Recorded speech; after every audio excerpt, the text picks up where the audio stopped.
Kadang mah kita cuma cerita doang ini ya. Kadang-kadang nih ya, puasa kan udah 3 hari ini romannya. Lah kita dikasih menu sahur yang kering-kering mulu romannya. Lah badan kita udah kering. Dah, ilah. Ditambah kering aja dah urusannya dah.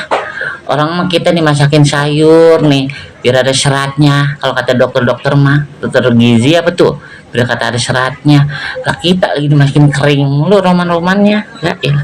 Digorengin tempe, sayurnya kagak. Digorengin tahu, sayurnya kagak. Abong-abong ikan asin digorengin. Lah sayurnya kagak. Lah ilah lo orang kita serba kering mulu. Entah aja hasil buka puasa kita. Ya ilah gorengan lagi romana, kering lagi, malah kagak masak dah ilah. Oh lah kita jadinya jadi minum es aja roman ya roman. Lah kenapa terpilak jadinya ya. Dah ilah bingung dah. Au pok pok pok.